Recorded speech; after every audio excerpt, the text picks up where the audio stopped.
ये कहानी है 20 साल के बांग्लादेशी शिबली सादिक हृदय की, जिसकी हत्या उसके ही दोस्तों के द्वारा कर दी गई। हत्या के पीछे का कारण जानकर आप भी हैरान हो जाओगे। बाद में कुछ मीडिया रिपोर्ट्स ने दावा किया कि शिबली की हत्या के बाद उसके दोस्त उसकी बॉडी की मीट बनाकर खा गए। चलिए जानते हैं शुरुआत से कितनी सच्चाई है इस घटना में।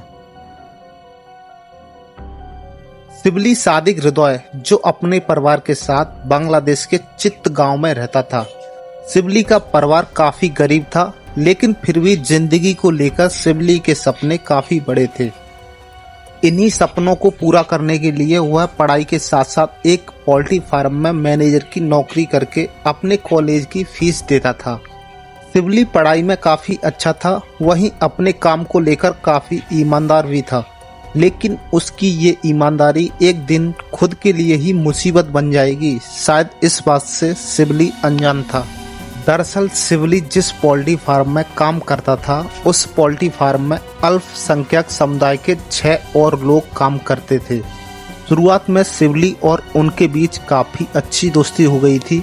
इधर शिबली फार्म का मैनेजर था, तो वहीं दूसरी तरफ वे लोग फार्म में लेबर का काम करते थे। वे लोग अपने काम को लेकर काफी लापरवाही करते थे। उन्हें लगता था कि अगर वे कोई गलती करेंगे तो शिबली संभाल लेगा, क्योंकि शिबली उनका अच्छा दोस्त था। लेकिन ये सब शिबली को पसंद नहीं था। शुरुआत में शिबली ने उन्हें प्यार से समझाया, लेकिन बार बार लापरवाही बरतने पर शिबली ने उन्हें टोकना शुरू कर दिया। बस यही बात उन लोगों को पसंद न आई, क्योंकि उस समय शिबली की उम्र 20 साल थी, वहीं उन वर्कर्स की उम्र 25 से 26 साल के बीच थी। शिबली का उन्हें इस प्रकार से डांटना अच्छा नहीं लगा।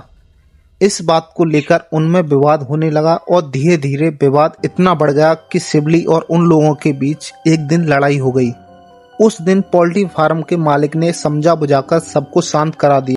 शिबली उस लड़ाई को भूल चुका था, लेकिन उसके दोस्त इस बात को ना भूले और उससे बदला लेने का प्लान बनाने लगे। इस घटना के ठीक 2 महीने बाद यानी 28 अगस्त 2023 को उन वर्कर्स ने शिबली को किडनैप कर लिया। किडनैपिंग के कुछ समय बाद शिबली ने छुपकर किसी तरह अपनी मां नाहिद अख्तर को फोन किया। वह बताता है कि कुछ लोगों ने उसका किडनैप कर लिया है।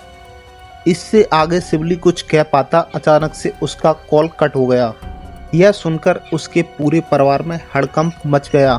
सभी शिबली को खोजने में लग गए।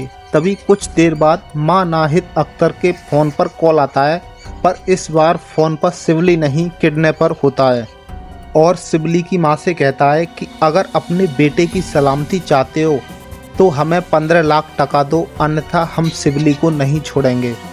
और कॉल कट हो जाता है। यह सुनते ही सबके होश उड़ जाते हैं। परिवार पहले से ही काफ़ी गरीब था, अब वे क्या कर सकते थे। फिर भी 15 लाख टका जुटाने की कोशिश में लग जाते हैं, क्योंकि बात अब उनके बेटे की थी। 3 दिन गुजर जाने के बाद यानी 31 अगस्त को दोबारा से किडनैपर्स का फ़ोन आता है। इधर शिबली के पिता किडनैपर्स से फिरौती की रकम कम करने का आग्रह करते हैं।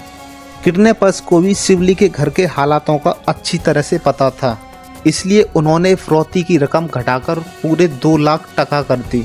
4 सितंबर को पूरे 2 लाख टका इकट्ठा करने के बाद शिबली के पिता ने किडनैपर्स को फ़ोन किया। उसके बाद किडनैपर्स ने उन्हें बंदरबान जिला हेडक्वार्टर के पास बुलाया। शिबली के पिता फिरौती की रकम लेकर उस जगह पहुंच गए। तभी वहां 2 लोग आए और पैसे लेकर जाने लगे। तभी शिबली के पिता ने कहा, मेरा बेटा कहाँ है? उन 2 किडनैपर्स में से एक किडनैपर ने कहा कि तुम्हारे घर पहुंचने से पहले तुम्हारा बेटा तुम्हारे घर पर होगा। कुछ देर बाद वे अपने घर पहुंचे तो वहां उनके होश उड़ गए, क्योंकि शिबली वहां नहीं था। उन्हें लगा शायद थोड़ी देर बाद आ जाएगा, पर शिबली घर नहीं पहुंचा। उसके बाद उन्होंने कई बार किडनैपर्स को कॉल किया, पर कॉल कनेक्ट ना हो पाया। आखिर 4 दिन बीत जाने के बाद परिवार वालों ने पास के ही एक पुलिस थाने में जाकर पूरी बात बताई। पुलिस ने कहा कि आपने यह मामला दर्ज क्यों नहीं कराया। तब शिबली के पिता ने कहा कि किडनैपर्स ने उन्हें धमकी दी थी कि अगर वे इसकी सूचना पुलिस को देंगे तो वे शिबली को जान से मार देंगे।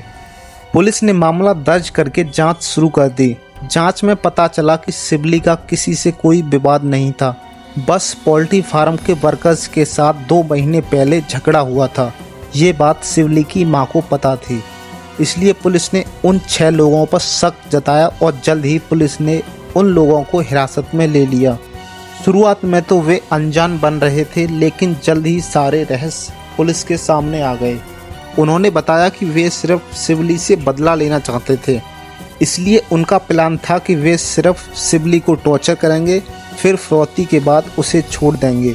लेकिन सिबली हम सबको जानता था, अगर हम सिबली को छोड़ देते तो वो हमारे खिलाफ पुलिस में जाकर मामला दर्ज करवाता, इसलिए उन्होंने अपनी जान बचाने के लिए सिबली को मार डाला। तब पुलिस ने पूछा कि सिबली की लाश कहाँ है, तब उन्होंने बताया कि लाश को पहाड़ी से फेंक दिया। हालांकि कुछ मीडिया रिपोर्ट्स की माने तो मुख्य आरोपी ने खुलासा किया कि उन्होंने उसकी बॉडी की मीट बनाकर खा गए और कंकाल को पहाड़ी से फेंक दिया। तब 11 सितंबर को पुलिस उस स्थान पर पहुंचती है तो वहां केवल सिबली का कंकाल पड़ा था। यह मामला पूरे क्षेत्र में चर्चा का विषय बन गया। जब पुलिस मुख्य आरोपी को पकड़कर थाने ले जा रही थी, तभी रास्ते में लोगों ने पुलिस को रोक लिया और मुख्य आरोपी उमोंचिंग मरमा को लोगों ने इतना मारा कि वहीं उसकी मौत हो गई और बाकी आरोपियों के खिलाफ कार्रवाई जारी है।